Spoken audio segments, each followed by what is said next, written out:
Good Monday afternoon and welcome into Main Street Sports Today, presented by Mid-Tennessee Bone and Joint. I'm Chris Yow, joined as always by Mo Patton, and we welcome you back from the weekend. What a weekend in sports it was. Mo, what's up, man? Just recovering from the weekend, like you said. It was a crazy weekend. It really was. A lot going on. Tons going on and tons to react to here on Main Street Sports Today. Looking forward to it because we have TERESA Walker who's going to join us, and we'll talk a little bit of college hoops and get her take on Tennessee, get her take on the things that are going on with the Titans, potentially, maybe some Preds. TERESA's she's the person that you can bring on, and you never know what's going to get talked about because she knows a little bit about everything and, well, a lot about everything. There we go. Yeah, she's just a wealth of knowledge. It's always fun with TERESA. So stick around. She'll be here at 3:00. Until then, though, we're going to react to, again, the world of sports from the weekend, mainly talk a little NFL. I mean, obviously the AFC and NFC championship games were this weekend, and one of them was a dud. The other, pretty amazing, and plenty to talk about out of that one. So looking forward to it. Mo, I know you saw a great basketball game over the weekend, double overtime here in Columbia with the McDonald's shootout. You saw a great one on Friday night too. 1-point game down in Summertown. Yeah. So you got a big dose of great sports this weekend. I got lucky. I saw some good stuff this weekend. Yeah. Spring Hill snapping a 9-game losing streak to Columbia Central on the boys' side, and Columbia Central's girls just really taking care of business. Big night from Savia Morgan for them. And again, on Friday night, Summertown holding off Loretto with a 51-50 win there, and Loretto's girls knocking off then number 7 Summertown. It'll be interesting to see where they come in this week's Associated Press Top 10, which should be coming out at some point today. So that's right. We'll talk about it in depth on Thursday, as we typically do. We got a great week coming at you. Women's basketball bracketologist tomorrow. Hayden King will join us. Obviously, Chip Walters, because it's Tuesday, and he'll be talking about Middle's trip down to South Florida, which was semi-productive. Okay, maybe not. I was trying to be nice. It wasn't a good trip. They were 0 for 2. Well, I'm not sure what would be productive out of that. Perhaps they got nice tans. I'm not sure they spent any time on the beach. Look, man, I was trying to give them some credit. No, not a great trip down. The women, however, taking care of business, moving up to number 21 in the women's AP poll. We'll talk to Heather Williams on Wednesday, as well as get her thoughts on what's going on in Kansas City with Patrick Mahomes, because I know that she was fired up after last night. So if we don't talk any NASCAR, we'll at least talk about the Super Bowl with Heather. So that'll be fun. But yeah, big week coming up. Looking forward to it. We've got a lot to get to. So let's get into. Hang on, because I don't have anything pulled up yet. So just give me a second before you can take the rundown until I can get it up. I have no idea what's going on here, but my computer has gone crazy. But yeah, we'll get to you the weekend's results and today's schedule on the rundown. This is the rundown. The Monday rundown is brought to you by Zion Christian Academy. ZCA offers a faith-based, Christ-centered education in Murray County. Give them a call today at 931-388-5831 or visit zioneagles.org to schedule your appointment today. Zion Christian Academy, prepared for college, equipped for purpose. Girls basketball action over the weekend. Cane Ridge Downs Antioch 45-27 as Brentwood 56, Centennial 35. Nashville Christian 46-40 winners over Clarksville Academy. It was Richland 65, Collinwood 47, and Columbia Central 61-24 winners over Hillwood. Cookville downed Green Hill 57-45 and CPA 42, Father Ryan 36. Creekwood 66-27 winners over Montgomery Central, and Wayne County top ranked Wayne County 70, Culleoka 32. I didn't know where you were going with that. Sorry. Innsworth 58, Harpeth Hall 49, Harpeth 49, Fairview 45. Middle Tennessee Christian down Franklin Road Academy 37-18, and Davidson Academy was a 49-23 winner over Friendship Christian. Gallatin 68, Hunters Lane 23, Ezel Harding 52, Good Pasture 40. It was a Providence Christian 51-39 winners over Grace Franklin. Santa Fe down Hampshire 66-36, and Henry County 82, Kenwood 23. Hillsboro 56-36 winners over Franklin. Maplewood 55, Humbach 18. Joe Burns with a 60-53 decision over East Robertson. Charles County 74, Knowledge Academy's 9. Stewart Creek 61, Laverne 48. Stratford 52, Lead Academy 43. It was Liberty Creek 39, Greenbrier 31. Lipscomb Academy down Pope Prep 58-21. And Valor Collegiate doubled up Martin Luther King 22-11. Defensive struggle there. Also, Henderson struggle. Defensive masterpiece. Apparently, yeah. Hendersonville with a 66-23 win over McGavock. It was Merrill Hyde 52, STEM Academy 12. Lewis County down Mount Pleasant 52-44. Murfreesboro Central with a 48-8 win over Glencliff. Oakland 68, Siegel 32. Page defeated Lawrence County 61-48. It was Nolansville 51, Ravenwood 31. Blackman with a 60-42 win over Rockvale. Rossview defeated Springfield 70-34. Tullahoma doubled up Spring Hill 62-31. Brentwood Academy with an 85-31 win over St. Cecilia. Beach defeated Station Camp 62-60. Loretta with the 49-40 win at Summertown. Summit 36, Independence 24. It was Cheatham County 43, Sycamore 34. Clay County with a 57-41 win over Tennessee Heat. Battleground Academy defeated University School of Nashville, USN 86-6. Clarksville 71, West Creek 38, Westmoreland 48, Watertown 19, White House edged Portland 37-36, Lebanon with a 56-25 win over Wilson Central, and FC Boyd Senior Christian 63, Zion Christian 7. Boys action. Antioch down Cane Ridge 56-42 at Centennial 55, Brentwood 41. Clarksville Academy is 76-54 winners over Nashville Christian. It was Clay County 57, Tennessee Heat 48. Richland down Collinwood 57-40. Hillwood 66, Columbia Central 58. It was Green Hill 50, Cookville 47. CPA was a 63-47 winner over Father Ryan. It was Montgomery Central 58, Creekwood 53, Wayne County 59, Culleoka just 58. Dixon County a 76-68 winner over Clarksville Northwest. Montgomery Bell Academy down to Innsworth 71-56, and Fairview defeated Harpeth 54-32. As Hillsboro 67, Franklin 48. Davidson Academy 88-51 over Friendship Christian. It was Gallatin 72, Hunters Lane 49, and Good Pasture 79-36 over Ezel Harding. Providence Christian down to Grace Franklin 50-42, and Santa Fe a 56-29 winner over Hampshire. It was Kenwood 63, Henry County 55. Big upset here. Joe Burns 64, East Robertson 60. Didn't see that one coming. And Knowledge Academy's 58-19 winners over Charleston County. Laverne with a 61-45 win over Stewart's Creek. Lead Academy defeated Stratford 73-62. Greenbrier with a 73-31 win over Liberty Creek. Lipscomb Academy 54, Pope Prep 51. Martin Luther King 65, Valor Collegiate 26. It was Hendersonville 59, McGavock 57. Merrill Hyde defeated STEM Academy 50-35. Donaldson Christian with a 50-40 win over Mount Juliet Christian. Mount Pleasant 53, Lewis County 46. Murfreesboro Central defeated Glencliff 69-42. Oakland with a 61-37 win over Siegel. Page defeated Lawrence County 58-55. It was Pearl Cone 79, Kip Nashville 24. Ravenwood with a 49-48 win over Nolensville. East Nashville 100, Republic 32. Rockvale with a 54-42 win over Blackman. Ross View defeated Springfield 84-57. Spring Hill with a 66-28 win over Tullahoma. Station Camp Edge Beach 54-53. Summertown Edge Loretto 51-50. Independence, top-ranked Independence with a 58-46 win over Summit. It was Cheatham County defeating Sycamore 56-43. Battleground Academy with a 58-38 win over University School of Nashville. Clarksville defeated West Creek 62-59. It was Westmoreland 36, Watertown 32. Portland 76, White House 39.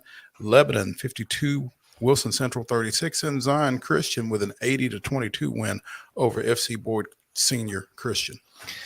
All right, you're gonna have to give me just a second here because I've completely done some goofiness here. All right, I'll do my best. Go ahead. Saturday girls action. Columbia Central for 81, Spring Hill 46, Ensworth 36, Father Ryan 31. It was Hazel Green of Alabama 76-7 winners over Riverdale. Harpeth Hall downed Lipscomb Academy 42-30. Santa Fe was a 59-53 winner over Lewis County. And Columbia Academy defeated Tennessee Heat 72-44. All right, I'm just going to have to go through this because I don't know how to get it back. Okay. Boys basketball, double overtime. Spring Hill 52, Columbia Central 48, as we mentioned earlier. Father Ryan down to Ensworth 71-42. Hazel Green defeated Riverdale 57-50. It was an NBA 51, Lipscomb Academy 40, Santa Fe 85, Lewis County 74, Columbia Academy down Tennessee Heat 67-55. Did we ever get a confirmation on where they play? They play wherever they can. They play that game at Welch College up in Gallatin. Sometimes they play at Lebanon High School, so they just get in where they fit in. Oh, that's cool. Yeah, sure. All right. And Rossview defeated Tupelo, Mississippi 69-56. Women's basketball action. It was Belmont 65, Indiana State 51. Middle Tennessee State defeated FIU 67-41. Liberty down to Lipscomb 65-56. Trevecca 57, Walsh 52. Shawnee State down Cumberland 77-64. Pikeville 72-55 winners over UT Southern. It was Vanderbilt 88. Texas A&M 79. Their first SEC win. Did you see the celebration afterwards? Big celebration in the locker room. Pretty cool. Good for them. Belmont comes back and beats Evansville 76-58. In junior college women's action, it was Motlow State 71, Vol State 67 in overtime. Now, I can't see the men's. Oh. Yeah, this is the problem here. Oh. All right, I think I might have gotten it back. Cool. Can you see? I can see nothing. I see nothing from girls basketball. Oh, there we go. Okay. There it is. There Men's it is. basketball. Can Yes, you see it? Yes, I can right. see it. Did you read Motlow and Vol? I did. Okay. Men's basketball action over the weekend. Tennessee defeated Texas 82-71, showing folks who the real UT is. Tennessee State with an 83-66 win over Lindenwood.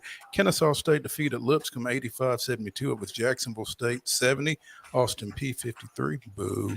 Texas A&M 72, Vanderbilt 66. Drake with a 79-61 win at Belmont yesterday. Walsh defeats Trevecca 73-49. It was Cumberland 67, Shawnee State 65, Pikeville with a 72-69 win over UT Southern. In junior college action, Columbia State defeated Roane State 91-71, and Volunteer State with an 89-68 win over Motlow. In the association, the Grizzlies split a pair. They fell to Minnesota 111-100 and defeated the Pacers 112-100. And in NFL pre-Super Bowl, the Eagles defeated the 49ers 31-7 to advance, and the Chiefs held off Cincinnati with a last-second field goal, 23-20. All right, today's schedule. Basketball double headers at 5 o'clock. Victory Baptist Academy of Tennessee will take on Franklin Road Christian. The rest of these at 6 o'clock. Girls to start, boys to follow. Richland is down in Athens, Alabama. That's 6A school. Oof. All right. Green Hill at Brentwood. Macon County hosting Westmoreland, and Merrill Hyde's at home against Christian Community. Forest is at Spring Hill, and Dixon County goes to West Creek, while White House Heritage hosts East Robertson. And in women's basketball action tonight, Tennessee is at Louisiana State University at 6 p.m. on the Deuce. That's unranked Tennessee at number 3, 20-0, Louisiana State. Undefeated. And that's it for today's rundown.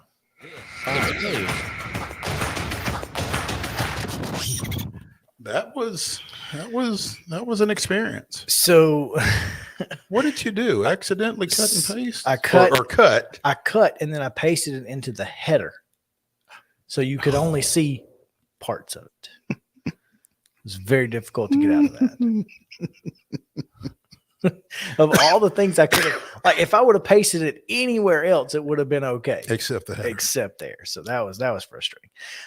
Top story today, Mo, we go to Dallas, where Stetson Bennett was arrested over the weekend for public intoxication and was absolutely drilled, by the way, by a police officer. I don't know if it was a Dallas police officer or a TCU campus police officer, but if it was TCU's campus police, that explains a lot.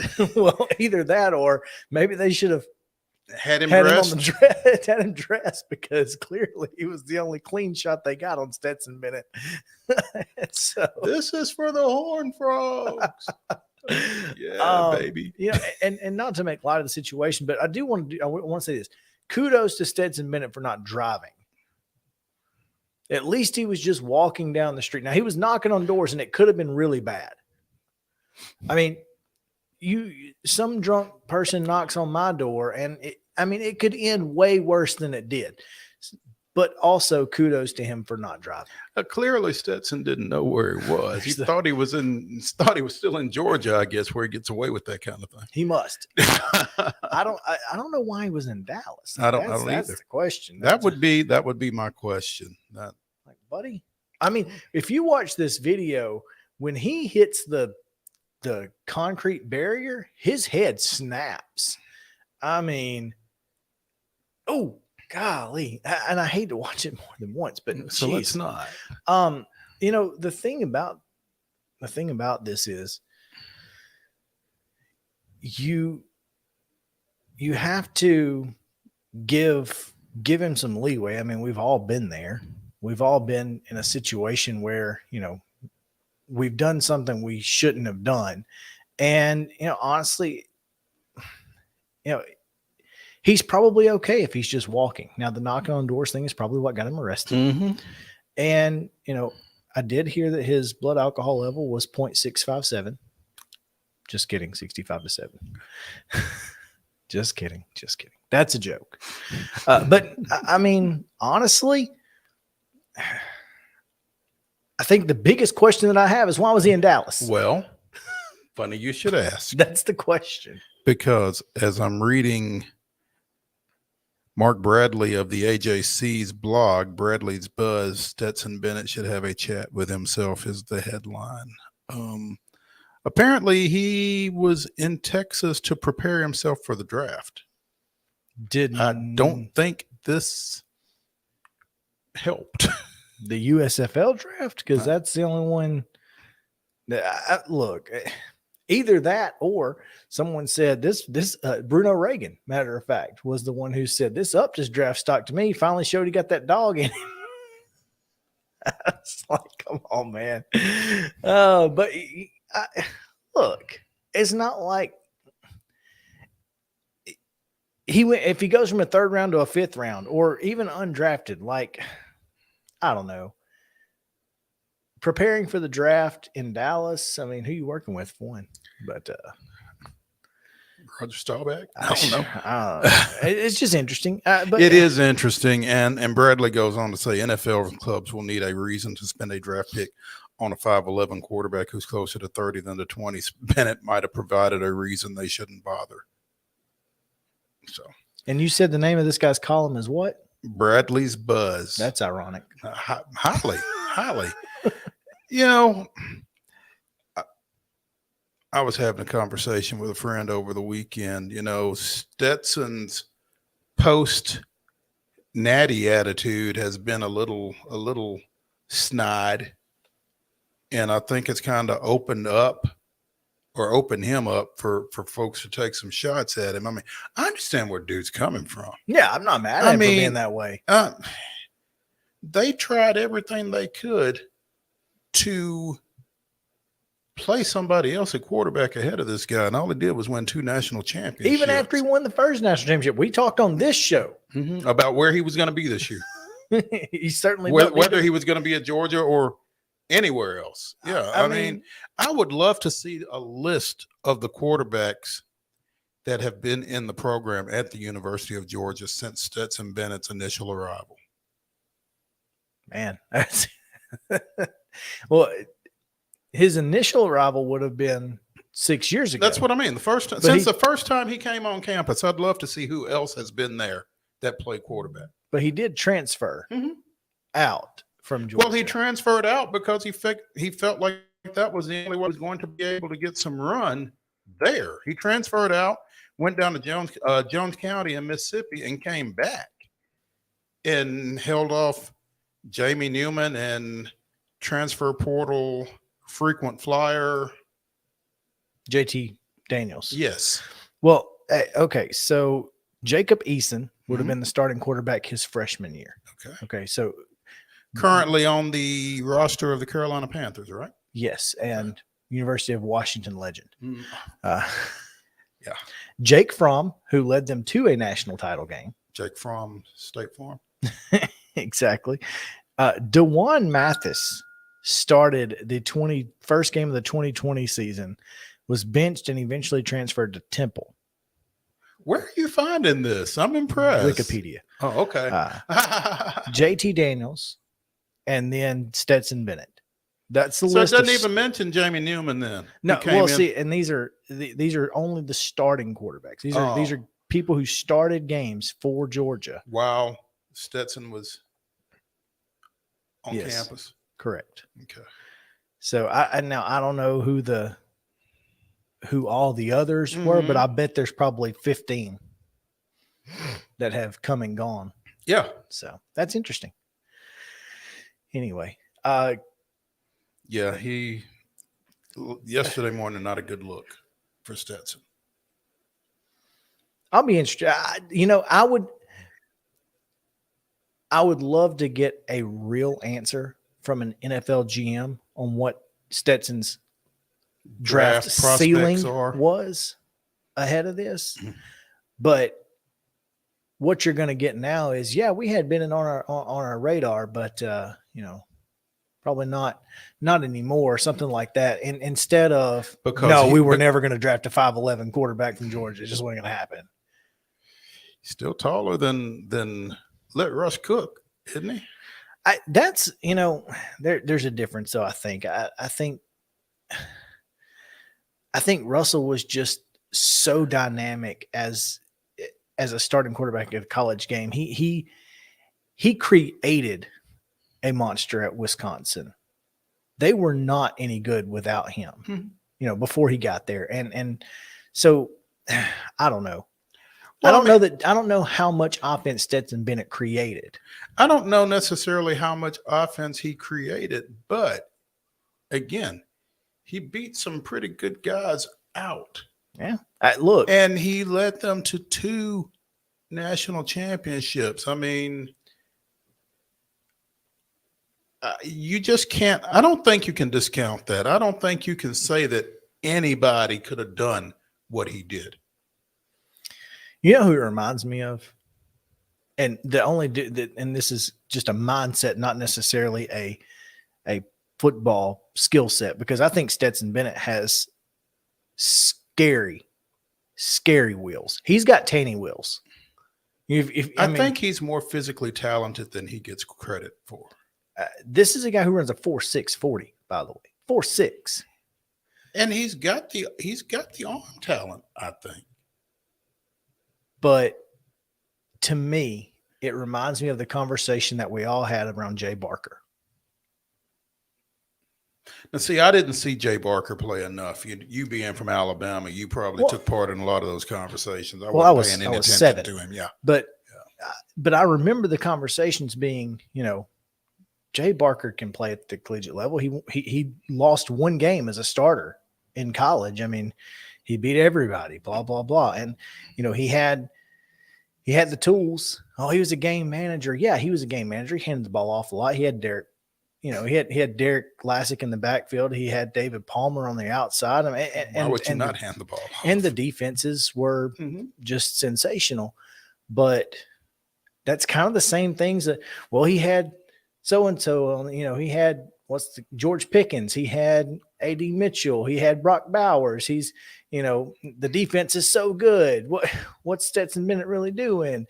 It's almost the same exact things that you're hearing. And fact is, Jay Barker never played in the NFL. He held some clipboards for Carolina and played a little bit in the XFL that first year, but that's about it. I'm not saying this guy is going to go and be a Pro Bowl quarterback at the next level, but I think in the right situation,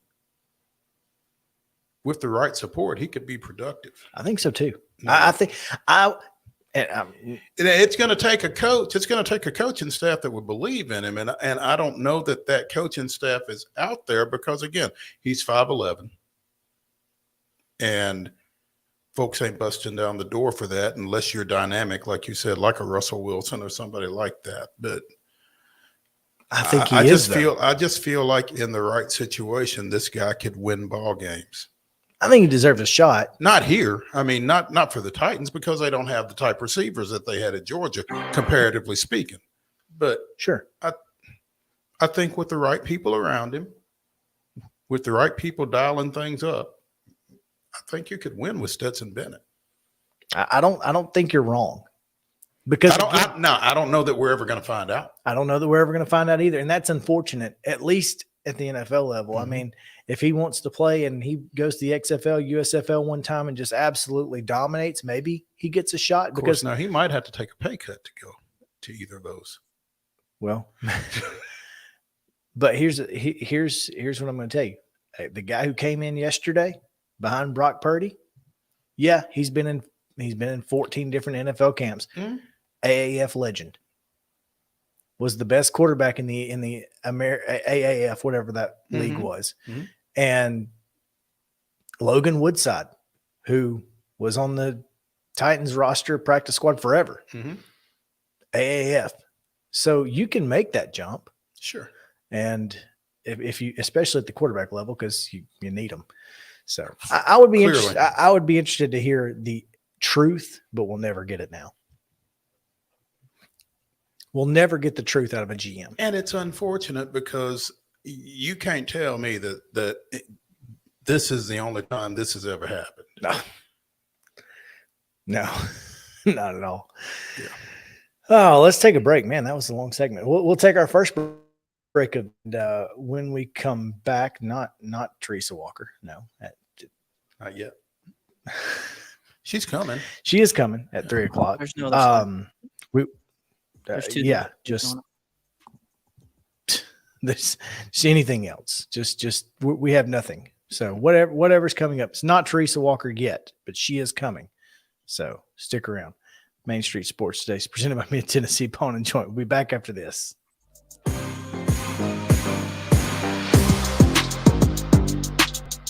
Mid-Tennessee Bone and Joint treats your orthopedic injuries and existing conditions. Our trained physicians will get you back in the game faster. Contact us at 931-381-2663 or www.mtbj.net.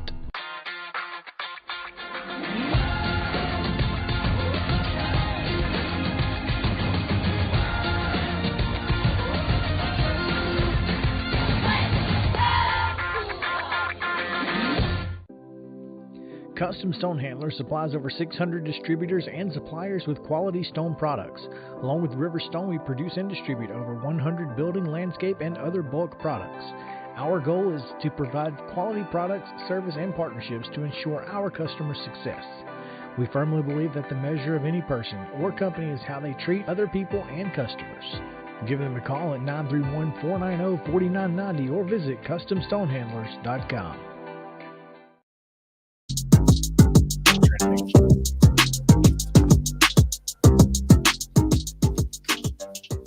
Welcome back in Main Street Sports Today, presented by Mid-Tennessee Bone and Joint. Yeah, it was short. It's okay. It's okay.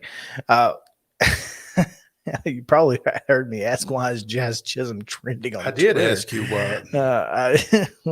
They probably heard me too because it was. Can he play shortstop? I mean, he can play it for me. Oh, he is the cover athlete for the show this year. So there you go. I don't know if that's good or bad. If it's like the Madden curse, it's never good. I don't think it's like this. You saw where he's moving to center field, right? So dumb. Just man, the Marlins gonna Marlin, huh? Marlins gonna Met. I mean, sorry, that's terrible. I shouldn't say that. Hey, obviously we talked about the NFL, and yesterday was a big day for a lot of folks. The Philadelphia Eagles specifically. I mean, how about the city of Philadelphia?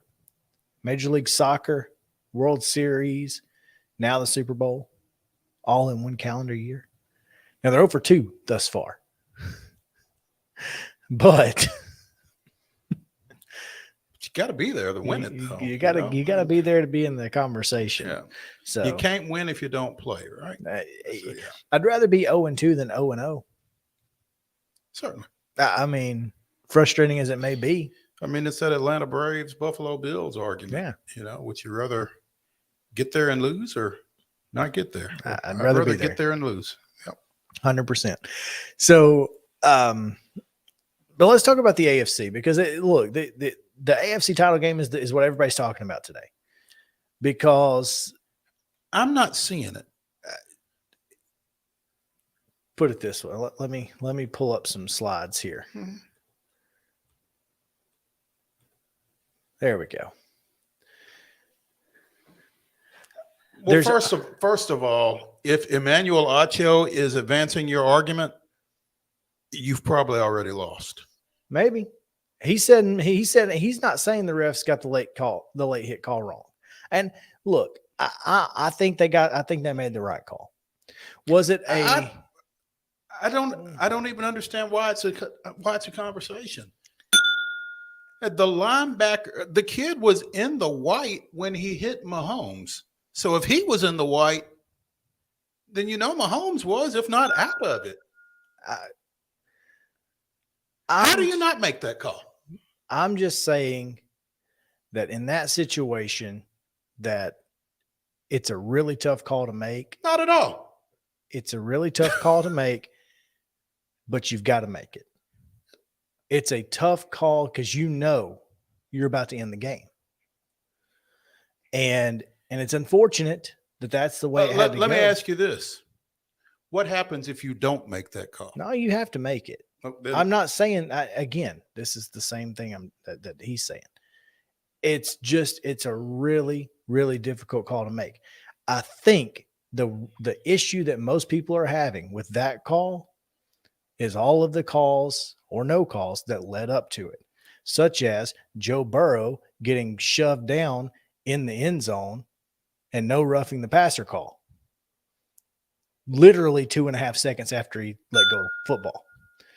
I mean, there were a lot of times in that game where it felt like I will officiating tell you that the roughing the punter call looked like the guy was blocked into him. in the Philly game. Oh, my fault. I'm getting my games mixed up. Either Yeah. way, but yes, Yeah. not only was he blocked into him, he was held going in to block it. Yeah. If he doesn't get held, he blocks it clean. He takes it off Kern's foot. Yeah, my fault. I got my But games either mixed way- up there. But I don't remember anything necessarily jumping out at me in the Kansas City Cincinnati game. Now maybe I don't know. Maybe that says something about me. But again, I'm not understanding the entire conversation around the late hit that set up the game-winning field goal. Just because I don't understand how you can't call that and put that slide back up just a second. Oh, we got two of them. No, by I the way. mean, no, the Acho there. I'm not saying the refs got the late hit call wrong, but the refs are supposed to call the game, not decide the game. And the refs. Let's just break that down just a second. Well, I think the if you second sentence don't- makes a difference, though. The refs have been discussed far too much for a championship game. Okay. That, if you say that independent of the late hit, you're perfectly fine. By putting the two of those together, for me, you're really putting yourself in a bad spot, because if you don't make that call, you're deciding the game as well.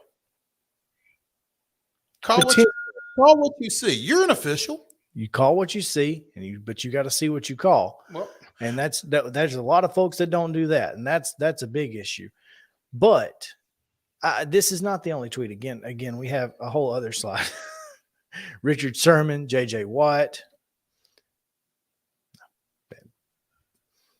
Annie Agar. okay, and she's funny. Now, again, those comments I can put a little bit more stock in, because they're not hinging on the final call. The final call was obvious. I mean, But again, I think as a lot of officials would tell you, Ray Charles could have made that call. what I'm saying is the reason folks are upset about the final call is because of all the other calls that were either not called or were iffy, including the 3rd down and 9, where the official allegedly stopped the play before it got started and they gave Kansas City a do-over. Now, he may have. I don't know. I've not seen an angle that says he did. I've not seen an angle that says he didn't. He may have tried to stop it. It may have been too loud. But first of all, Kansas City was on offense. Why was Arrowhead loud? Maybe they're not very bright. I didn't say it. Mo said it. But that's. I mean, these are the things that, as a fan, if you're watching this game, you go, one is a coincidence. Mm-hmm. 4 is a conspiracy. and that's why. And again, I think it was the right call. I just think that folks were so frustrated by all of the other things they let go to call that they knew was going to end the game. But I just don't think. And honestly, I don't think you could watch that play and expect any other call. I mean, it wasn't like he just took his head off. I mean, he reached his arm out. You would have wanted that call for your quarterback. I'm not saying that it was, again, I'm just saying it wasn't like it was just so egregious that it was. Dude, think about this. New Orleans, Minnesota, when the Saints receiver got his head literally taken off and there was no flag. Why? Because it was the last play of the game. Consistency is a problem. Not just over the length of time in the NFL, but in this game, it was a problem. It was a problem in the other game with Brock Purdy's arm. Was it going forward? If it wasn't, then, there's a lot of Tennessee Titans fans that would tell you it was. Yeah. See, let's see the play again, because I mean, yeah, he shoved him. I'm not saying he didn't, but it wasn't like he just absolutely annihilated the kid. Much, it wasn't a Saints Vikings. I just don't know that you're looking for degree of. You're not. I'm just saying the consistency. Hmm. That's all I'm saying. If you're going to let a 2.5 seconds shove of Joe Burrow go, this is kind of iffy. That's why people are upset. It was a 2.5 second shove of Burrow in the field of play.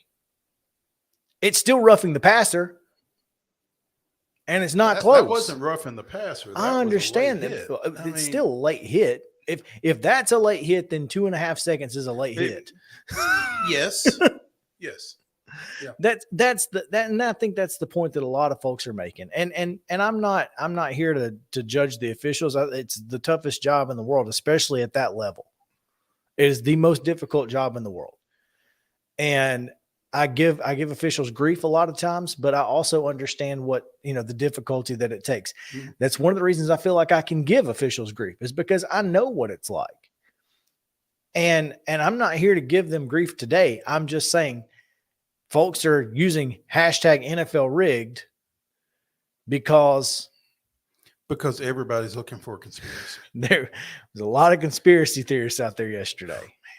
So anyway, outside of that, man, Patrick Mahomes, you cannot say enough about this kid. And I don't know if he has superior healing powers or, that dude may not be walking today. I mean, he may literally be in a wheelchair today. I don't know. I don't know that he will be on his feet between now and 2 weeks. 2 weeks from yesterday. I wouldn't. Would you? Nope. I thought it was. I thought it was one of the gutsiest performances I've ever seen. That particular run was the gutsiest thing I've ever seen an NFL quarterback do, outside of maybe Byron Leftwich getting carried by his teammates on an eventually broken leg. Yeah. Yes. And then maybe Charlie Morton in the World Series? World Series. Yeah. Maybe Charlie Morton breaking his leg in the World Series and then getting the strikeout. I got a picture for you already. Go ahead. Jersey swap. Yeah, I saw that earlier today. That's one of my favorites of the day. But, outside of the Philadelphia game being a dud, by the way, Kansas City, Cincinnati delivered. Mm-hmm. They delivered. They delivered everything you wanted. Well, and Philadelphia delivered. Yeah, and the 49ers, though, you can't blame them. It's a quarterback league. And it's a quarterback-driven league, and they were down to their fourth one of the year. we know we feel your plight, Kyle Shanahan. We've been there. I got nothing for Kyle Shanahan. Well, he had to deal with it. We feel what you feel today. We get it. But maybe 28-3 is still biting him in his posterior. That's frustrating. Yes, but yes. You couldn't help but watch that game and be excited unless you were pissed off as a Titans fan. But I mean, to watch AJ Brown do what he did, to watch Brett Kern out there, to watch Jalen Hurts. A guy. A lot of people talked about the Brett Kern situation. And I mentioned it to a couple of friends of mine that J-Rob probably just went deeper into hiding with the knowledge that not only is AJ Brown going to a Super Bowl, but so is Brett Kern. But, the fact of the matter is releasing Brett Kern allowed you to play a rookie who all he did was set the league record for punting average. Break a 70-year-old record or whatever it was. Yeah. So, there's a ceiling to how upset you can be about Brett Kern not being with this team. Yeah. Be as pissed off as you want to about AJ Brown. I don't blame you. So no, I think Brett deserves it. I would love to see him get that ring, even if it whatever that means. I think it was cool to watch Jalen Hurts, man. This is a guy who was benched in a national championship game and is now the front runner for the league MVP, and could potentially lead his team to a Super Bowl. Well, he has led his team to a Super Bowl, could lead him to a Super Bowl championship, which I guess would maybe make up for getting benched in the national championship game. But I mean, this is a kid who has, when you look up doing things the right way, at every level, this kid's the poster boy for it. I mean, he handled that entire situation at Alabama with as much class as you could ever expect anybody to handle anything with. And that's why he still has so many fans in Alabama, even as he left. I mean, sure. I mean, Alabama fans claim him to this day. I mean, and by the way, I guess he's a TFL, huh? There you go. Tide for life. Yeah. I want to address that situation. There is a massive debate for whatever reason about if Jalen Hurts can be claimed by Alabama because he spent 1 year at Oklahoma. And there's arguments being made, well, if that's the case, then, so-and-so who went to such and such for 1 year can be claimed by them. And I'm like, no other situation has a player played 3 years, won a national championship, and then left. And I mean, the guy graduated. He has a degree that says the University of Alabama on it. Alabama can claim the guy. I mean, I think though, did he have a great quarterback? Did Lincoln Riley probably make him into a better quarterback? Absolutely. I think that there is there's an anti-Alabama spin to everything. Sure. But also I think that there are those that look at the circumstances under which he left and feel like, oh, so you replaced him, you basically ran him off, and now you want to claim him. No, you can't do that. That's kind of where they're coming from. But I mean, if he claims Alabama, I don't think there's anything wrong with them claiming him. And here's the thing. You can be made a better quarterback at Oklahoma, but you know where he learned how to be a winner? Tuscaloosa. That's the facts. You can learn two different sets of information at two different places. Yes, he became a better physically gifted quarterback at Oklahoma under Lincoln Riley. There's no question. But when you learn the process at Alabama and you learn how to win. Capital T, capital P, right? Trademark, TM, with a little R, everything. And you learn how to win. That's a skill set that a lot of folks in the NFL don't have at the quarterback position. That's a fact. It's why the Jaguars are good. Trevor Lawrence knows how to win. Now, I know they got some great receivers too, but they got a terrible defense and they have no run game to speak of. And he wins football games. Why? Because he learned how to win at Clemson. And okay. So how is it that Trevor Lawrence learned how to win at Clemson and DJU couldn't? That because he didn't win. Well, well, I mean, if the process is the process, then why didn't it work for DJ? Well, because he's not as gifted as Trevor Lawrence. Again, you can learn two different things at two different places. I'm just not all bought in on Clemson. That's all. I understand. You have your. I have my your issues with Clemson. Absolutely. But I mean, they have a similar process, and that's you think about you think about guys like Tom Brady. Tom Brady's not the most physically gifted quarterback, but he won an Orange Bowl. I mean, he shared a national championship at Michigan. There are some guys that may not be the most physically gifted, but know how to perform at the highest of levels. Dak Prescott, physically as gifted as anybody in the world. If that guy had gone to Alabama, maybe his NFL career is a little different. Well, there are folks in Dallas that wish he had. So that's I look back at yesterday, and you look at the quarterbacks. Obviously, Patrick Mahomes and Joe Burrow. Patrick Mahomes is probably the most physically gifted quarterback we've seen in the last 15 years. I mean, he's the most physically gifted quarterback we've seen since Michael Vick. I'll put it that way. I mean, arm strength, just his ability, his mind, his football IQ is off the charts. And I think, I'll be honest, I think Cliff Kingsbury had a little bit to do with that. I mean, let's be honest. And, you look at Jalen Hurts.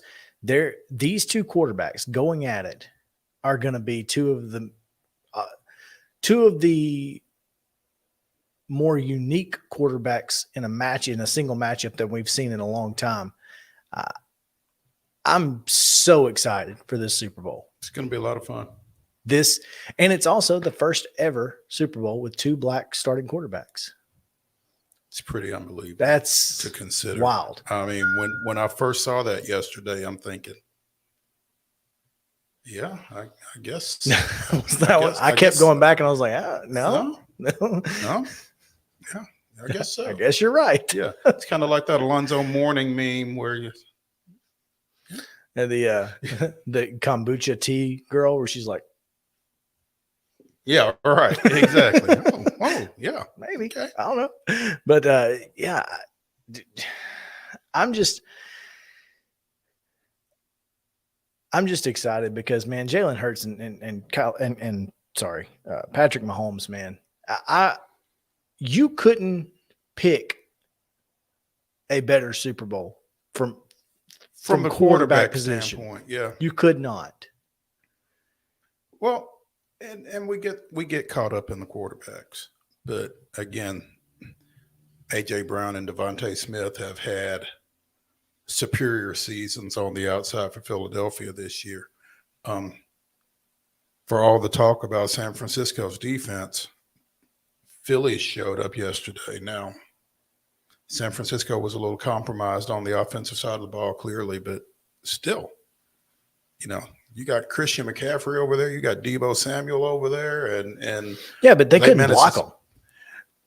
They couldn't block Philadelphia. It wouldn't, like you said it. Yeah. It wouldn't have mattered who the quarterback was. When they were talking about, Josh Johnson's inability to get anything done, bring Brock Purdy back. I mean, there's a reason Brock Purdy's not in there. Because he got knocked out. Exactly. Yeah. I mean, they couldn't block him. Yeah. So this game is going to be interesting from a lot of perspectives. But again, Philadelphia's defensive front, Kansas City's defensive front as well. I mean, Chris Jones had 2 sacks yesterday. Did you see the stat before, and I don't know if you saw it before the Philadelphia game, where if they face pre-snap motion, they go from the best pass defense in the NFL to the 22nd pass defense in the NFL when they face pre-snap motion? Wow. So every play. Right? Yeah, that's what I'm thinking. I mean, how do you not? Why would you not? Why would you not? It doesn't make any sense. Like, just go ahead. No. Somebody who's supposed to be over here, start over there. It's not difficult. It's not rocket surgery. Yeah. I mean, even if it's not a play that needs motion. Well, fine. Again, like you said, start, finish, not hard. Just because that's where you have to be when the ball gets snapped doesn't mean you have to be there from the start. It's like, yeah, do something. So makes I think too much sense. That's going to be something to watch. Yeah, well, especially with Andy Reid. By the way, did you see this nugget? Andy Reid, with a win, would become the Kansas City Chiefs' all-time winningest head coach. With a Super Bowl win? With a Super Bowl win. So he is tied with Hank Stram, Marty Schottenheimer. Who? I think it's Schottenheimer. Mm-hmm. But he is also Philadelphia's all-time winningest head coach. So after the game, he could be the all-time winningest head coach for both teams. That's awesome. That is a nugget right there. Super cool. It'll get a lot of work over the next 2 weeks too. This extra week, you talk about silly season for the media, a 2-week run up to the Super Bowl. And you've got Andy Reid versus the Eagles. Mm-hmm. What more could you ask for? Well, and everybody was talking after the game last night about the Kelsey Bowl, The Kelseys? Jason and Travis. But So, I mean, there are plenty of storylines. absolutely. You've got the Pro Bowl games as well, which, by the way, announced yesterday that Titan center Ben Jones would be taking the place of Kansas City center. So Ben Jones is a Pro Bowler. Now Jeff Simmons is as well, isn't he? Yes, but Ben and Ryan Stonehouse were added post championship games. So Ryan Stonehouse and Ben Jones will be joining Jeffrey Simmons in the Pro Bowl games. That's exciting. And just briefly to get into this, Kellen Moore, fired by Dallas, has been hired already by Los Angeles. The Chargers snatched him up. So That's right, because they fired their OC after losing that debacle in Jacksonville. So there's that. Arizona still hasn't named a head coach. They've talked to D'Amico Ryans. They've talked to Brian Flores. They've talked to Dan Quinn. Well, supposedly D'Amico is the favorite in Houston, which makes no sense to me. But hey, what do I know? It makes plenty of sense for him to be the favorite. I mean, Makes no sense for him to take it. There's that. Carolina obviously has its head coach, but they're still looking for a defensive coordinator and an offensive coordinator, obviously, because they have a new head coach. The Broncos are still out there with their head coach position. The Colts, who knows what's going to happen. But I'm a little scared of Kellen Moore, not Kellen Mond, not the Texas A&M, Kellen Moore with Justin Herbert. That's watch out, because that could be scary. Would have loved to have seen him get a call from Mike Vrabel, but I mean, heck, as fast as Los Angeles picked up the phone, I don't know that he could have figured it out. Yeah. But I guess the Titans are just waiting. They're waiting on the Chiefs. That seems to be the play here. So we'll see. Paxton Lynch to the Orlando Guardians. Is that an XFL team? Huh. I forgot the Guardians existed. Because isn't that where Josh Johnson played for the Orlando, whatever they were. They had the bow and arrows. I don't know what they were either. But Orlando. Yeah, he played for the Orlando AAF team. So anyway, let's take a break, because we have to get several commercials in here just to play all of them you got. Because Teresa Walker's going to join us right after this on Main Street Sports Day, presented by Mid-Tennessee Bone and Joint. Stick around.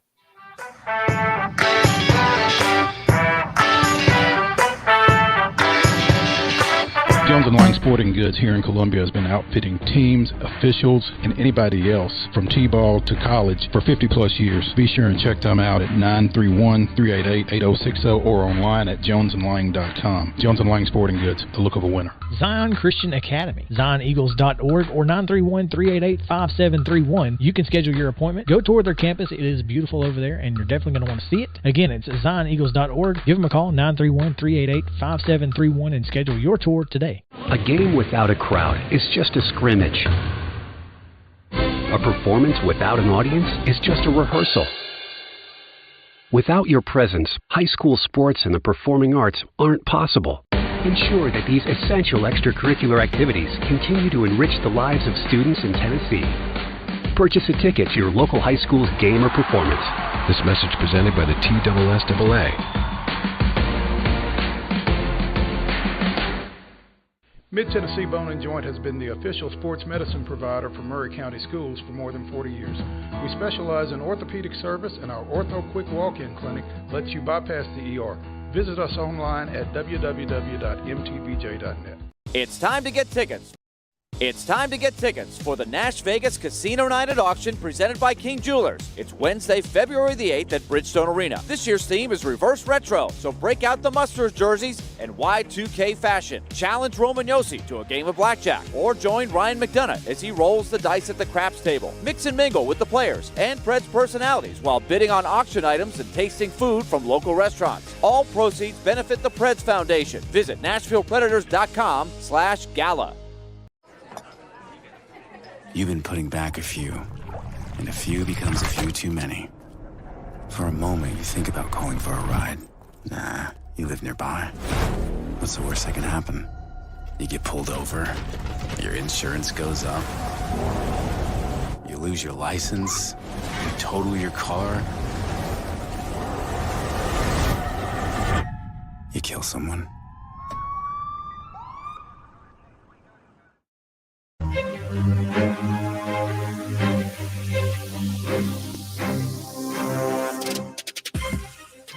Welcome back in Main Street Sports today, presented by Mid-Tennessee Bone and Joint. Chris Yow and Mo Patton here with you.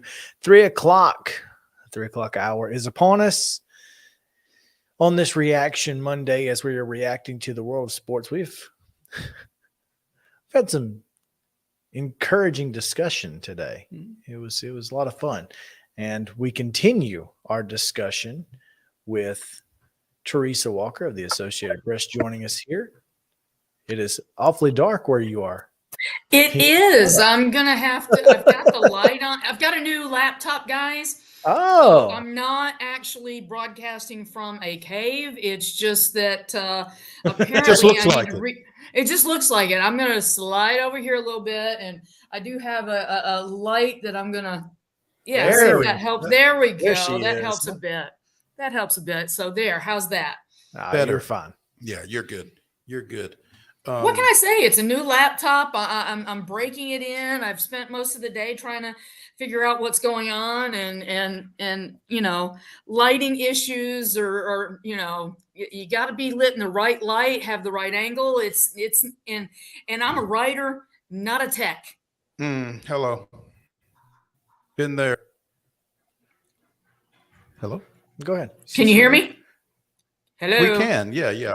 I thought Okay. I'm Go here. ahead. I'm just getting her lower third. Okay, everybody's here. Okay. TERESA, Yes.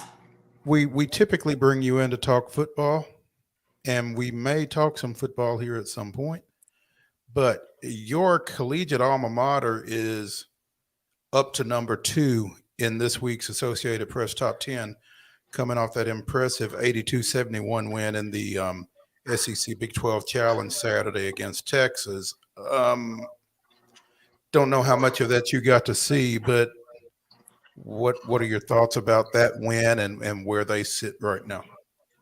Well, let's face it, that was an impressive win. I mean, they were up by 22 at one point, and the best that Texas could do was get within single digits down the stretch. I think it was 13 was as close as they could get. I mean, that was a dominant performance. Now, when you're playing in a sold-out Thompson Bowling Arena, that helps.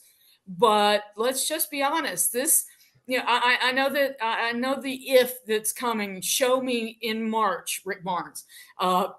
Trust me, I hear that from my husband, who also attended that university.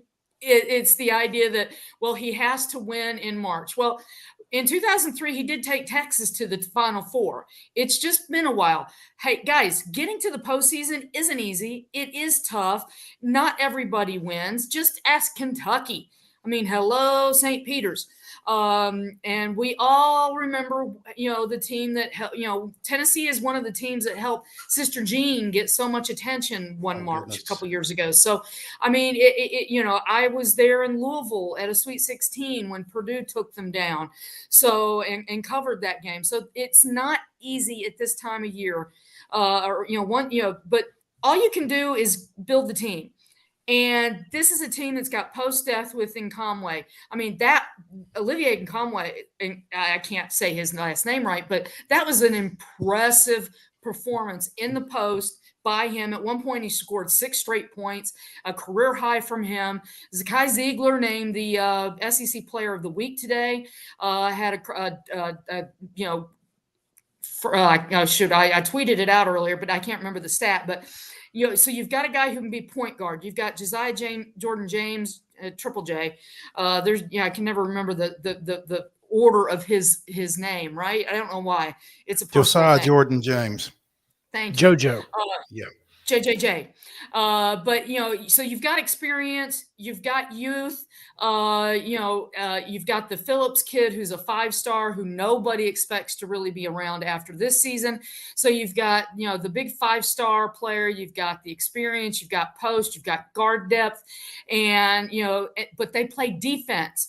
And and the biggest risk in March is when you go cold. Well, this team has, knock on wood, done a good job of avoiding those issues, right? So, putting together a stat that I hadn't heard in college basketball, but, I don't know if it's an old one or I'm just now hearing about it, but kill shot runs, where they go, yes, basketball has always been a game of runs, but going on kind of runs that just essentially, like a kill in volleyball where, there's no way that the opponent can come back. The Tennessee Vols are playing well, and they're showing improvement. Yes, they had, a couple early losses, but, they've just gotten stronger and stronger and stronger. And, the odds right now, some odds have got them with the second best odds to win the national title.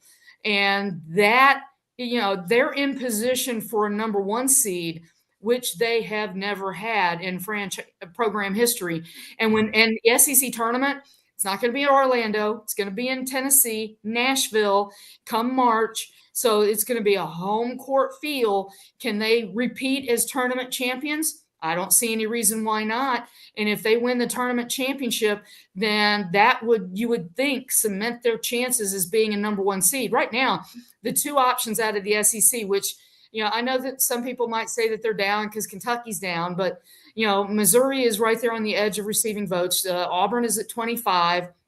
They may not send 7 teams to the tournament, but, the SEC is pretty good. Vanderbilt, yes, I know Vanderbilt fans are probably throwing a conniption fit right now when I mentioned Jerry Stackhouse, but, he did beat Arkansas, okay? Oklahoma, yes, that was an unfortunate loss to Alabama, but Alabama has been so good all year that they only dropped to number 4. So it feels like this is going to be a race that comes down to Tennessee and Alabama. Alabama is at Knoxville on February 15th, and I'm hoping to be there for that game if both teams hold up their end of the stick on this. And they're playing some good hoops. I don't know what else you would want to see out of a Tennessee team except what can only happen in March. And that's when it's one game and, survive in advance, baby. It's interesting because I had a Twitter follower who posed the question, they said, this is probably the best team that Tennessee's had in the last 5 years. And yet it's the team that feels the least exciting. And maybe that's not a bad thing. Because they're doing what is expected. That's all I can think of, right? Well, it's just they don't have the, when Chris Lofton was there, you knew you were going to get something unreal. When Admiral and Grant were there, they were just going to overpower people, and it was just going to be, we're going to stuff it in your face. They just don't have, even with Fulke, you had something that somebody that could get you fired up as a fan. But this team just does it with debilitating defense, and they play basketball in a different way than what other great Tennessee teams have played. They just kind of pound you into submission. Yeah, and it's just a little different. And it doesn't feel like, man, I'm so excited, this team's so great, blah blah blah, because they're really really good, but they don't have that X factor of excitement, which is not a bad thing because, hey, clearly that has not been a winning recipe. Correct. Winning by double digits isn't fun. Being number 2 in the country isn't fun. Or are you not entertained? I mean, Exactly. it's just the way that they do it, though, and this just doesn't have the same feel as those teams. And I thought, you're right. I mean, I'm excited and I love watching it, but I'm like, I can't shove JoJo James in somebody's face and be like, yeah, well, you don't have him. I mean, he's great, but he's not. So what you're saying is this is a team where truly it is the whole is greater than the sum of its parts. 100%. Yeah. Well, and so they don't have an Oscar Tshiebwe, but guess what? What is UK doing with that guy right now? Okay, basketball is a team sport. And as used to as we have gotten with one and dones, carrying teams to, to big runs and things like that, let's not forget that for all the one and dones and the 5 stars that Cal has recruited at Kentucky, just going to point out that his only national title with Wildcats was 2012. So we're now 11 years and counting. And trust me, Wildcat fans they are counting. They are counting. And, right now, Kentucky, after the loss to Kansas in Rupp, is a bubble team. So it's like, that's the thing. Do you want splash and dash? I mean, Barnes has shown that he can bring in the 5 stars, but to win in March, to win a title, there's a reason Butler got to back-to-back national title games, right? It's because they had a great team. And right now, that's what Rick Barnes has got, possibly the best team that he's had, depth, etc., that he's had since he arrived in Knoxville. Speaking with TERESA Walker of the Associated Press here on Main Street Sports Today, presented by Mid-Tennessee Bone and Joint. TERESA, the SEC Big 12 Challenge may not have necessarily lived up to the hype when you consider that besides Tennessee, the other 2 Southeastern Conference winners were Missouri defeating Iowa State and Mississippi State defeating, who was it, TCU? Yeah, that was a big upset. Yeah, but other than that, I mean, the SEC went 3-7 in the challenge. I mean, I'm not sure that was the way they wanted this thing to end. Well, it isn't, but here's the thing, and let's not forget that the part of the problem is they base this and match these teams based on last year's standings, right? And what is the X factor that we have seen come into play into college athletics? The transfer portal. Teams are not what they were a year ago, okay? And that is the difference. And, and home court matters. I mean, Tennessee lost a game after a big comeback attempt at Texas last year, but lost that game. They're in Knoxville this year before a sold-out crowd. They win that game. So, it does make a difference where you're playing, and that's part of the issue. And you just see these teams changing so much from year to year. I mean, Dylan Dessou was playing for Texas. I remember when he was wearing a Vanderbilt uniform, okay? I mean, it can sometimes be that simple.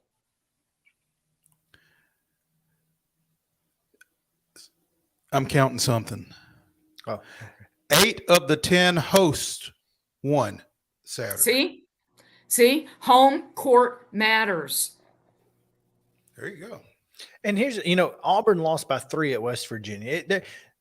There were a couple blowouts, but I mean, there were some games that could have gone either way. Oh, there was one specific blowout. Well, I ain't mad about it.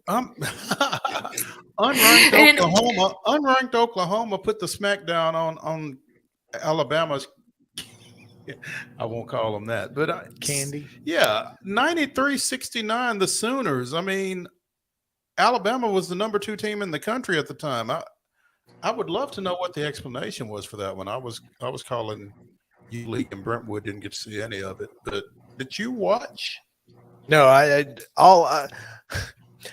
was under the impression that Alabama was just going to walk away with it, and so I didn't even pay attention until right before you texted me. I had checked the score, and I was like, "Holy crap!" And then you texted me the score, and you're like, "What's going on?" I'm like, "Heck if I know." That was nuts, guys. I'll say this, having covered Alabama at Vanderbilt recently, their first game after the whole Darius Miles arrest and, charged with murder. I mean, basketball is their escape, but you had a teammate, Jerry Stackhouse, he had an emotional reaction after that game. He goes, I'm not even sure why we played this game. We've competed against him. We know this kid, and college basketball, for all the teams at the Power 5 level, it's a close-knit kind of circle. And these are kids.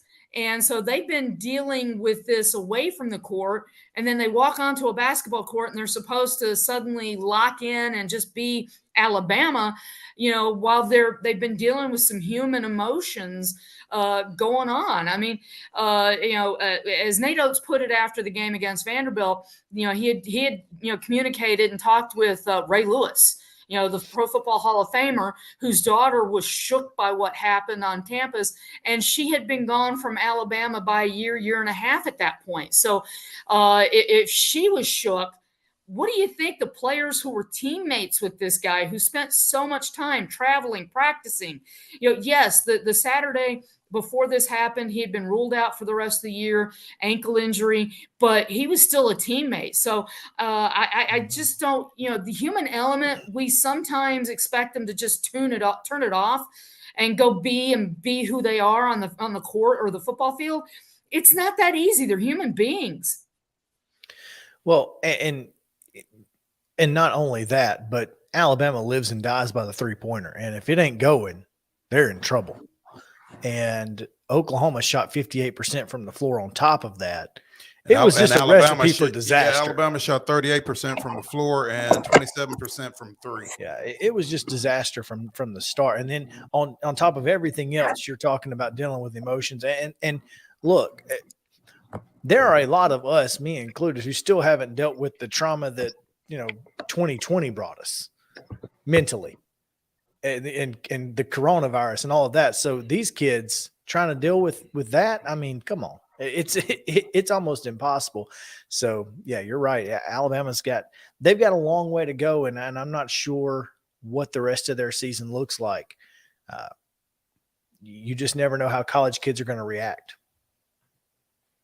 to anything, much less that. For sure. I mean, you are dealing with 17 to 21-year-olds, and I don't know how, fully grown, fully developed adults would deal with a situation like that, let alone folks at that age. So, I mean, I don't want to just put it on them and the fact that they are kids. That's real world stuff that they got going on down there right now. No doubt. Teresa, if you don't mind, if we can shift gears to tonight, I don't know how much preparation you've done for Lady Vols and LSU tonight, but they got to go down to Baton Rouge and take on the undefeated and third-ranked Lady Tigers, which not an easy task after. I think we may have just lost Teresa. Well, it's definitely not an easy task. It's definitely not an easy task, and they coming off of that loss Thursday night to UConn, and this is a team that lost its primary inside presence when Tamari Key went out with some health issues, and that seems to be a big issue for them, just not really having that presence in the middle. And so now you got to go and deal with an LSU team that has that. Not only has that, but has that as their focus. I mean, much like South Carolina. I mean, this is a team that, their entire offense runs around getting the ball to the post and finishing there. And, and poor Horston. Jordan Horston has to put this team on her back at this point. I mean, she's pretty much she's got to carry this team, and I'm not sure that you can ask just her to be out here competing with UConn and LSU. I mean, they can obviously compete with most everybody else, but this Angel Reese is no joke. No, in the middle. Did for you LSU. watch? Maybe you didn't see, but during College Game Day, they did a piece on her because this is a girl who transferred to LSU with no real expectation. I mean, she said, I just wanted to come and learn. I wasn't, and now she's a Player of the Year candidate. That's insane, right? Yeah. Which, by the way, Justin, I don't know if you can find this, but if you can find the Caitlin Clark, there was a play where she took an outlet pass, and when she received the pass, the defender was coming to her inside, and she went behind her back when she caught the pass. And wrapped it around. Stepped up, drained the three. Absolutely. This girl is absolutely the most incredible athlete in women's basketball right now. She's special. And after Aaliyah Boston was named Player of the Year last year, you feel like Caitlin Clark is going to win it this time, because I just don't know that folks will vote for Boston 2 years in a row, no matter how deserving she may be. But Angel Reese transferring from Maryland has probably put herself in that discussion as well. Oh, I don't think there's any question she's in the discussion now. If you're, and obviously we know that numbers don't tell the whole story, because everybody and their mama, is crashing Aaliyah Boston when she gets the basketball. I mean, she's got 4 or 5 folks on her, and she's still averaging 12 a game. But Caitlin Clark is averaging nearly a double-double. Oh, there it is. Let's do it one more time. Let's see it one more time, because it is absolutely a thing of beauty. And then stop, drop, shut them down, open up shop. It was a thing of beauty. Anyway, I wanted to see that. But again, we have TERESA back now. So TERESA, what does Tennessee need to do to be competitive in this game? And if they're not, what does it mean for the program? Well, I think it just goes back to the idea that there were a lot of newcomers that came in. I mean, Rakia Jackson, all the people she brought in through the transfer portal, the 5-star and Justine Passat. The problem is they're missing a very big piece, Tamari Key. And let's not forget, 6'6" center. And she's I think that they're really kind of missing her. And, officiating on Saturday was it Saturday? No, last Thursday night. Yeah, the days are running together. There was some bad officiating. Okay, I mean, there's one foul that's called on Lady Vol, and somebody, I saw the screen grab the next day, and the UConn girl had her hooked by the left elbow and also had the other arm around her, and then when they hit the ground, she had the legs around her, and yet the foul got called on the Lady Vols. So was this a basketball game or a wrestling match? I was at a wrestling match Thursday night. This sounds like a wrestling match. Exactly. And that's the thing. So, and we also, if you saw Gino's halftime interview, he was like, they started calling. That's what happens when we come down here. Well, yeah. The first quarter. Did the officials see or hear that or hear about it? Because the officiating sounds like it did a 180 in the second half. In the first quarter, they called absolutely nothing. I mean, Connecticut was as physical as you could possibly be on the defensive end of the court. And then the second quarter, they started calling those fouls. That's why he was upset. He was like, they started calling it one way, or they weren't calling it one way, and then they changed in the middle of the game. And I don't mind. Again, I'm not mad at him for wanting consistency. Mm-hmm. But they were fouling from the start of the game, and they didn't call it. That's what I was so frustrated about, T. Well, and that's the thing. And it just, Kelly is trying to mix, the roster she had last year, all these newcomers. It takes a bit. And then you subtract a player like Key, who, let's face it, he's a huge piece of that team. And, it's not easy. So, but I'll just say this, Kim Mulkey's comments the other day that based on how the preseason picks were, that they shouldn't be favored in this game. It's like, girlfriend, please. I mean, hello, that was then, this is now. And, you're at home. So hello, you should be favored in this game. Kim Mulkey has nothing to say that I want to hear. Yeah, I can understand where you're coming from. So it's going to be an interesting test. Now the thing is, the Lady Vols have improved, and when you look at some of the losses, going into the UConn game, they lost by 7 at Stanford. Okay, that is a tough environment to play in, and they had a couple other losses by a combined 4 points. So the record is worse maybe than it is that it should be. And I'm just curious to see how they handle the atmosphere, how they react to losing to UConn. Because let's be honest, this is something that they should they should relish going in there, because God, they got nothing to lose at this point except the game. And let's see what lessons that they learn between the loss to UConn and going to LSU and being on the road. So, because guess what? South Carolina's coming up, and it's, South Carolina, sorry, I'm willing to go ahead and, I'm going to Sharpie them in as the national champs this year, because having seen them with depth, with Aaliyah Boston, I'm sorry, I just don't see anybody that can really match them this year.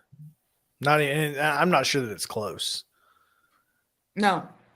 We'll find out on February 12th. Is that when LSU plays? When LSU goes to Columbia Life Arena to take on the Gamecocks. That should be appointment viewing right there. Now, is that the Super Bowl? Yes, it is. What time is that tip off? It's a 1:00 Central start. So that's perfect. Nice little doubleheader there. That's perfect. I'll take that. Back in the day, hey, Tennessee and Vandy used to play a lot of those games on the day of the Super Bowl, where they would be playing, earlier, so that, to take advantage of people who do not want to sit through a 17 million hour pregame show where they're telling the same stories that you've been hearing for 2 weeks. So, so hopefully they do get some of those eyeballs. And guys, the ratings for women's, sports, when it's at the top level. I mean, Gino may have said before, he said last Wednesday that, well, this is just like another non-conference game. Well, the ratings that came in the next day made it very clear that no, it is not. It is still Tennessee, UConn, and it attracts eyeballs. Kim Mulkey at LSU, Dawn Staley at South Carolina. I'm going to bet that this has some good ratings for that game, because the names involved will bring people to the table. There's no question there. And I for one am looking forward to tonight. I still think Tennessee has an opportunity. I think if they can limit the opportunities inside, then they have a chance to win. But that's easier said than done. Teresa, we appreciate you taking time with us today, and her camera's gone again, but I think she can still hear us.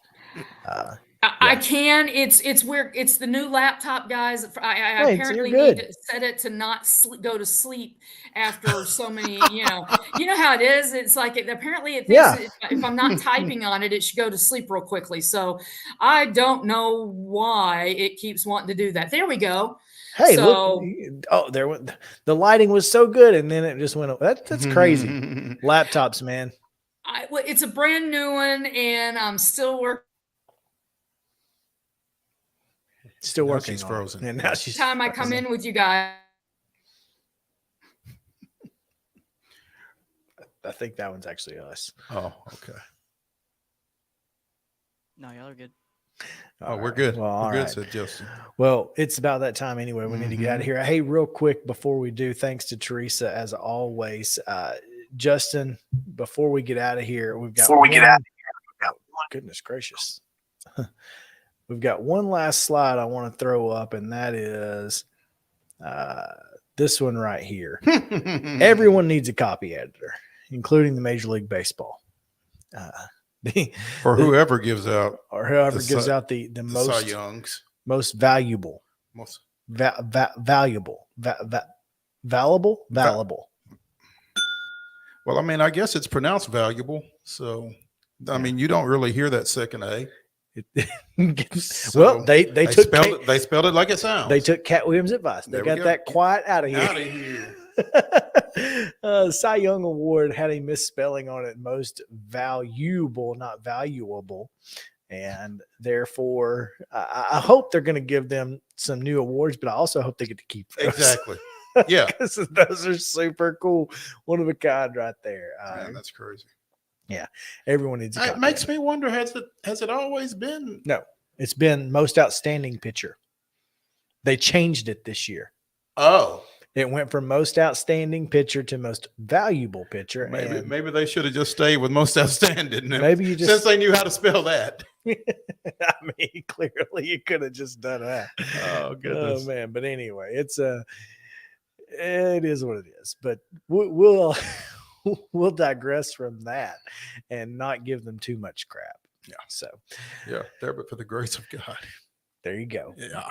Tomorrow, we'll talk women's basketball again. MTSU with Chip Walters. We'll also talk with Hayden King, who is a bracketologist for College Sports Madness, and get his thoughts on where MTSU and Tennessee are looking at in the NCAA tournament, and much, much more. So you guys come back tomorrow. We'll see you then on Main Street Sports Day, presented by Mid Tennessee Bone and Joint.